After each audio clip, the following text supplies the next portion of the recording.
आपका यूनिक प्रज्ञान यूट्यूब परिवार में मैं प्रज्ञान सर हार्दिक स्वागत करता हूं, वंदन करता हूं, अभिनंदन करता हूं।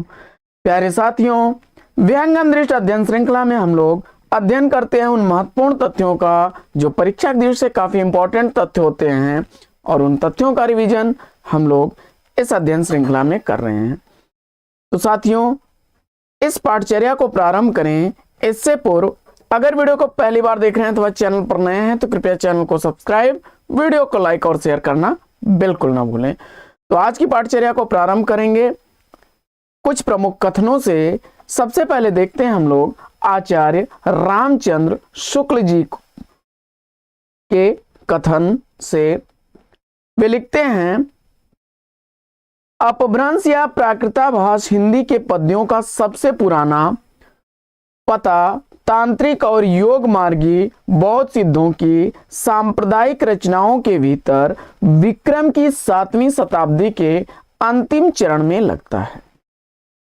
शुक्ल जी लिखते हैं कि अपभ्रंश प्राकृताभास हिंदी से अभिप्राय बोलचाल की भाषा से न होकर उस समय के कवियों की भाषा से है।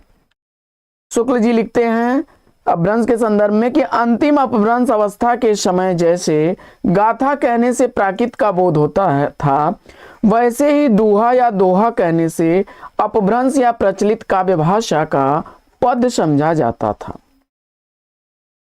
हजारी प्रसाद द्विवेदी जी कहते हैं कि दोहा अपभ्रंश का लाडला छंद है। 7वीं सदी के बाद भारतीय साहित्य में इसका दर्शन होता है। आइए आगे बढ़ते हैं और कुछ निबंध संग्रहों को देखते हैं। त्रिशंकु निबंध संग्रह 1945 ईस्वी का प्रकाशित अज्ञे जी का है। रेती के फूल 1954 ईस्वी का प्रकाशित निबंध संग्रह रामधारी सिंह दिनकर का। शिरीष की याद आई 1995 ईस्वी का प्रकाशित निबंध संग्रह विद्यानिवास मिश्र का। आदि अंत और आरंभ 2001 ईस्वी का प्रकाशित निबंध संग्रह निर्मल वर्मा जी का है। काफी इंपॉर्टेंट है। आगे बढ़ते हैं और निर्मल वर्मा जी के कुछ प्रमुख निबंधों को देख लेते हैं। शब्द और स्मृति 1976 ईस्वी का प्रकाशित निबंध है निर्मल वर्मा का। वहीं कला का जोखिम 1981 ईस्वी का प्रकाशित निबंध है, जबकि ढलान से उतरते हुए 1985 ईस्वी का। शताब्दी के ढलते वर्षों में 1995 ईस्वी का। दूसरे शब्दों में 1997 ईस्वी का प्रकाशित निबंध है निर्मल वर्मा जी का। आगे बढ़ते हैं और अज्ञे जी के कुछ निबंधों को देखते हैं। सब रंग और कुछ राग 1956 ईस्वी का प्रकाशित निबंध। आत्मने पद 1960 ईस्वी का प्रकाशित निबंध है। आल बाल 1971 ईस्वी। लिखी कागज कोरे 1972 ईस्वी का प्रकाशित अज्ञे का निबंध। वहीं धार और किनारे 1982 ईस्वी का प्रकाशित निबंध है अज्ञे जी का। बढ़ते हैं आगे और देखते हैं रामधारी सिंह दिनकर जी के कुछ प्रमुख निबंधों को उनके प्रकाशन वर्ष के अनुसार। तो मिट्टी की ओर 1946 ईस्वी में। अर्धनारीश्वर 1952 ईस्वी का है। उजली आग 1956 ईस्वी का प्रकाशित निबंध। वहीं वेणुवन 1958 ईस्वी का प्रकाशित निबंध। वट पीपल 1961 ईस्वी का प्रकाशित निबंध है। आगे बढ़ते हैं और आगे जो है चर्चा कर लेते हैं हम लोग ह्रस्व और दीर्घ यानी लघु और गुरु के पहचान हेतु तो कुछ सामान्य नियम। तो लघु मात्रा का प्रयोग कहां कहां होता है? ह्रस्व वर्णों में या जिन व्यंजनों में ह्रस्व स्वर जुड़े हुए हों उनमें लघु मात्रा का प्रयोग होता है। चंद्र बिंदु वाले स्वर लघु होते हैं। इसके बाद स्वराघात रहित स्थानों पर दीर्घ स्वर भी ह्रस्व जैसा उच्चारित होने पर वह लघु हो जाता है। आगे दीर्घ स्वर गुरु की मात्रा कहां कहां लगती है? तो रेप के पहले का लघु वर्ण गुरु हो जाता है। दीर्घ स्वर जो होते हैं और जिन व्यंजनों में इनका प्रयोग होता है उन्हें उसमें गुरु मात्रा का प्रयोग होगा या दीर्घ मात्रा का प्रयोग होगा। अनुस्वार और विसर्गांत वर्ण गुरु होते हैं। संयुक्ताक्षर का पूर्ववर्ती वर्ण लघु वर्ण जो होता है वह भी गुरु हो जाता है, किंतु जहां संयुक्ताक्षर के पूर्ववर्ती वर्ण के उच्चारण में बल नहीं पड़ता वहां लघु ही रहता है वह। इसके बाद चरण के अंत में वर्ण लघु होने पर भी आवश्यकता अनुसार गुरु मान लिया जाता है। बलाघात से प्रभावित लघु व्यंजन गुरु हो जाता है। यह कुछ नियम थे ह्रस्व और दीर्घ मात्राओं पर। आगे बढ़ते हैं और पाठचर्या में हम लोग त्रिलोचन शास्त्री की कुछ प्रमुख काव्य संग्रह और काव्य रचनाओं पर चर्चा करते हैं। तो देखते हैं, धरती 1945 ईस्वी का काव्य संग्रह त्रिलोचन का, गुलाब और बुलबुल 1956 ईस्वी का, यह गजल और रुबाइयां हैं इस संग्रह में। दिगंत 1957 ईस्वी का सानेट विधा की रचना है। ताप के ताये हुए दिन 1980 ईस्वी का, शब्द 1990 ईस्वी का है। मैं उस जनपद का कवि हूं 1981 ईस्वी का। अर्घान अनकहनी भी कुछ कहनी है 1985 ईस्वी का। तुम्हें सौंपता हूं 1985 ईस्वी का। फूल नाम है एक 1985 ईस्वी का। सब का अपना आकाश 1987 ईस्वी का। इसके बाद चैती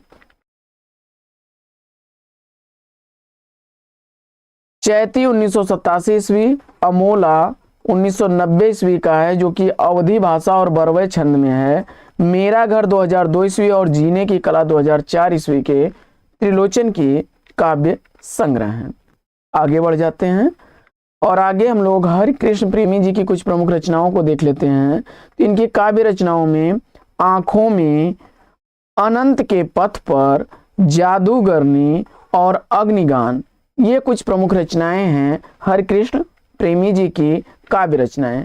इसके बाद नाटकों की अगर चर्चा की जाए तो चर्चित नाटकों में स्वर्ण विहान, शिवा साधना, बंधन, आहुति, विषपान, रक्षाबंधन, छाया, देखिए एक कहानी भी है रक्षाबंधन नाम से विश्वम्बरनाथ शर्मा कौशिक की, यहाँ नाटक की बात की जा रही है। प्रतिशोध, पाताल विजय, स्वप्नभंग और मित्र, ये नाटक हैं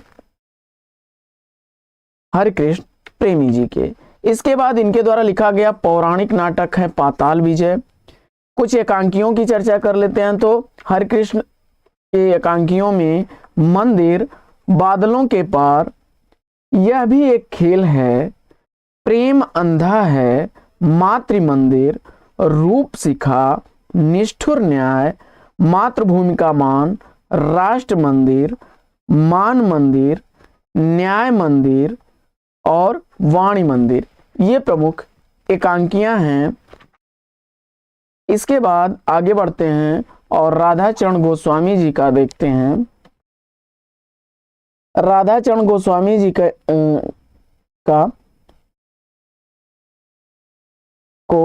तो इन्होंने कविकुल कौमुदी नामक संस्था बनाई।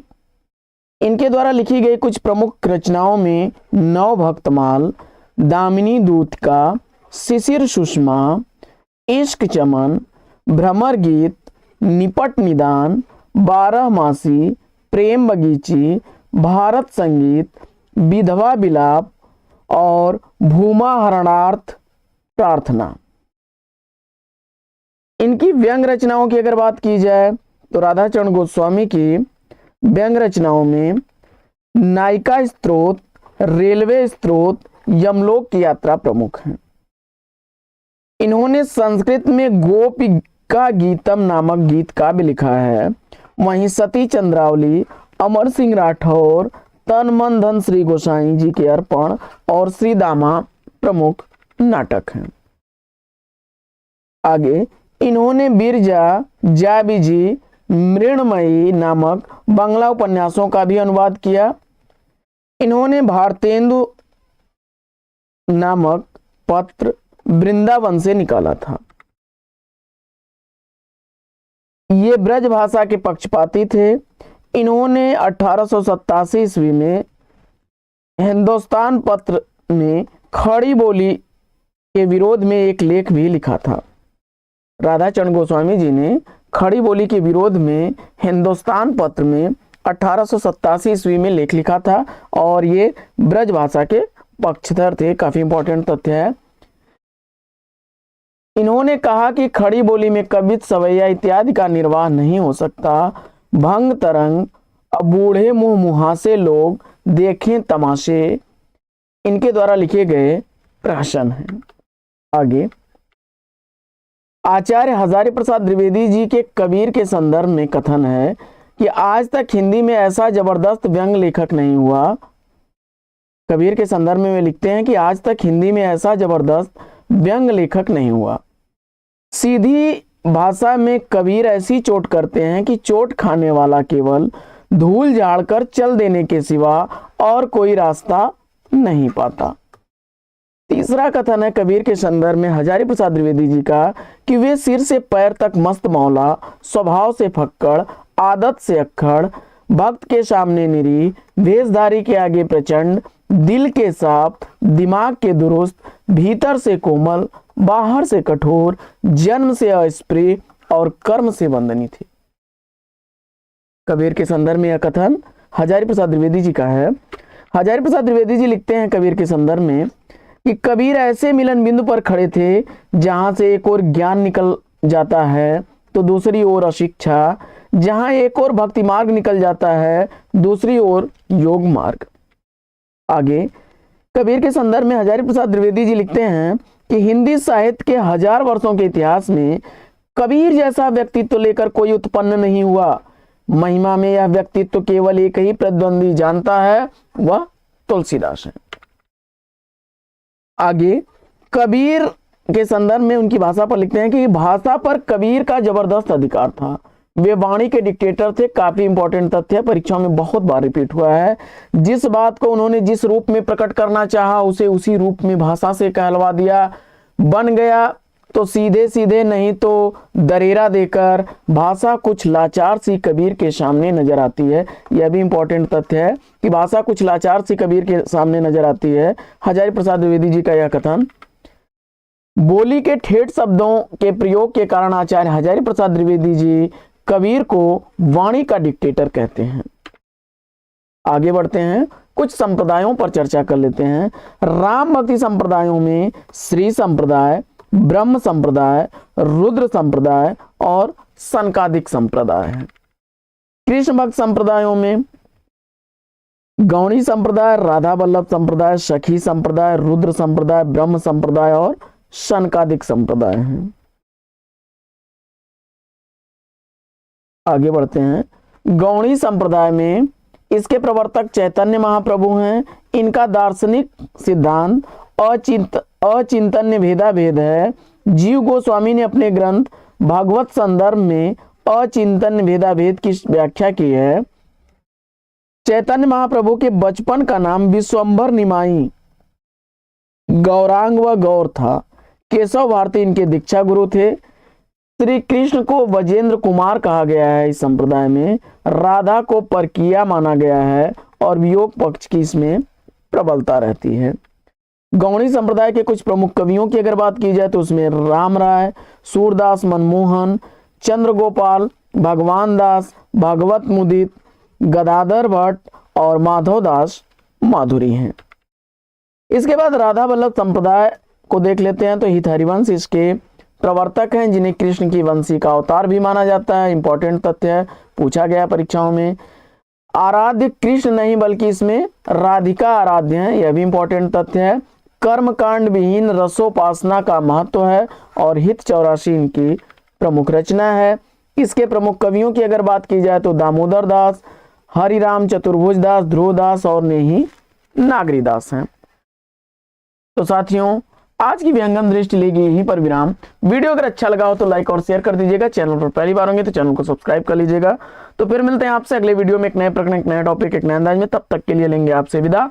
आपका जीवन मंगलमय हो। वेस्ट विशेष बेस्ट ऑफ लक। जय हिंद साथियों।